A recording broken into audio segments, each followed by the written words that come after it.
কোনোভাবে হবে।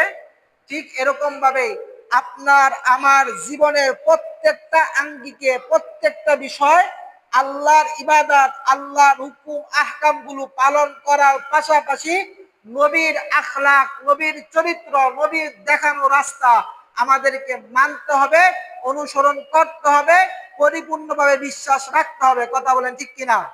যদি রাখি তাহলে ইমানদার, যদি না রাখি ইমানদার না। আল্লাহর নবীর একজন বিশিষ্ট সাহাবী একটা চমৎকার হাদিস বয়ান করেছেন। এই হাদিসটা বলে শেষ করে দিব। হযরত উবাই ইবনে সামিত রাদিয়াল্লাহু তাআলা আনহু থেকে বর্ণিত, তিনি বলেন, ক্বালা সামি'তু রাসূলুল্লাহি সাল্লাল্লাহু আলাইহি ওয়াসাল্লাম, আমি আল্লাহর নবীর নূরানী জবান দিয়ে শুনেছি। জবান খুলে বলি সুবহানাল্লাহ। কোথায় শুনেছেন? আল্লাহর নবীর জবান থেকে শুনেছেন। কোথায় থেকে শুনেছেন? আল্লাহর নবীর জবান থেকে, যেই জবানের মধ্যে কোনো মিথ্যা কথা নাই, যেই জবানের মধ্যে কোনো অহেতুক কথা নাই, যেই জবানের মধ্যে কোনো ফালতু কথা নাই। কোনো, আমরা আছে না একসাথে বন্ধু বান্ধব বইছি, কথায় কথায় এমন কিছু কথা কই যেই কথা কোনো আগাও নাই মাথাও নাই, বলি না?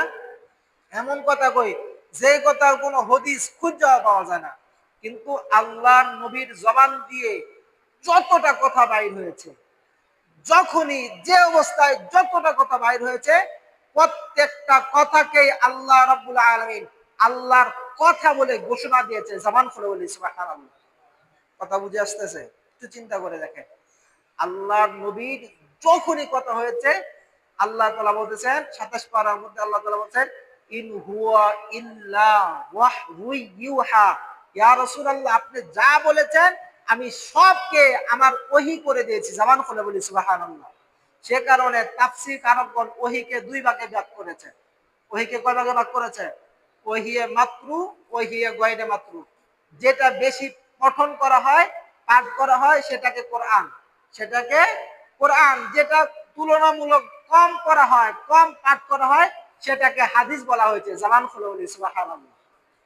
যেটা বেশি পাঠ করা হয় সেটা হচ্ছে কোরআন, যেটা কম, তুলনামূলকভাবে একটু কম করা হয়, সেটাকে বলা হয়েছে হাদিস। সেটাকে বলা হয়েছে হাদিস, মানে কোনো কথাই ফালাইন না, কোনো কথাই ফালাইন না। সেই জবান দিয়ে বলতেছেন রাসূলুল্লাহ সাল্লাল্লাহু আলাইহি ওয়াসাল্লাম, ইয়াকুলু মান শাহিদা আল্লাহ ইলাহা ইল্লাল্লাহ, যেই ব্যক্তি সাক্ষ্য দিল আল্লাহ ছাড়া কোনো মালিক নাই, কোনো মাবুদ নাই, ওয়া আন্না মুহাম্মাদান রাসূলুল্লাহ, এবং আমি মুহাম্মদ সাল্লাল্লাহু আলাইহি ওয়াসাল্লাম